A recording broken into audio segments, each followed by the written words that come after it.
तो आज सुबह की जो सबसे बड़ी खबर है वो ईरान से आ रही है। जी हाँ, अमेरिकी ठिकानों पर मिसाइल हमले की बात है। बिल्कुल। हमारे पास जो भी जानकारी है वो आज यानी 23 जून 2025 की है। तो कोशिश करते हैं इसी के आधार पर समझने की कि आखिर हुआ क्या है और इसके मायने क्या हैं। हम्म। तो खबर यह है कि ईरान ने ऐसा कहा जा रहा है कि कतर और इराक में अमेरिकी मिलिट्री बेस पर मिसाइलें दागी हैं जी और इसमें अल उदीद एयरबेस का नाम खास तौर पर आ रहा है। हाँ, अल उदीद। ये जानना बहुत जरूरी है कि ये बेस कितना अहम है। मतलब मिडिल ईस्ट में अमेरिका का सबसे बड़ा एयरबेस है ये। बिल्कुल, हजारों अमेरिकी सैनिक वहां हैं। सही। और ये हमला क्यों हुआ?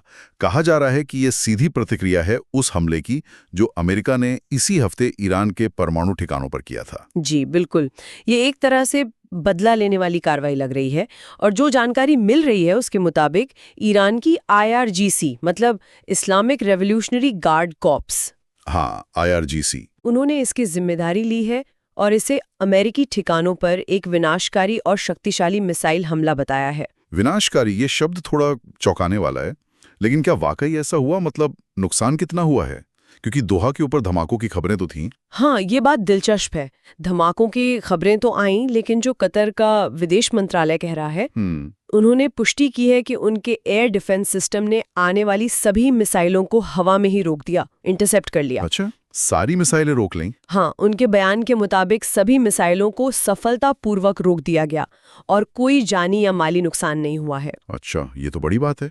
तो फिर अगर नुकसान नहीं हुआ, मिसाइलें रोक ली गईं, तो फिर इस घटना को इतनी गंभीरता से क्यों देखा जा रहा है? देखिए, गंभीरता की वजह ये है कि ये पहली बार हो रहा है कि जो इजराइल ईरान के बीच तनाव चल रहा था, उसमें अब सीधे सीधे अमेरिकी ठिकाने निशाने पर आए हैं। मतलब अमेरिका अब सीधे संघर्ष में खिंचता दिख रहा है। बिल्कुल।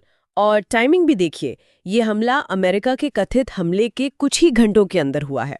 और एक बात और जो स्रोत में कही गई है वो ये कि ईरान का दावा है कि उसने ठीक उतनी ही मिसाइलें दागी जितने बम अमेरिका ने उसके इलाके पर गिराए थे। जी, ये आंकड़ा देना भी शायद उनकी तरफ से एक संदेश देने की कोशिश है, अपनी क्षमता दिखाने की या अपना इरादा जाहिर करने की।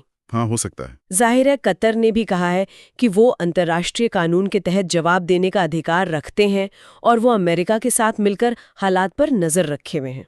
तो फौरी तौर पर क्या असर दिख रहा है? मतलब अभी क्या हो रहा है वहाँ? देखिए, प्रतिक्रिया तो तुरंत आई है। कतर ने अपना एयर स्पेस, अपना हवाई क्षेत्र बंद कर दिया है। अच्छा।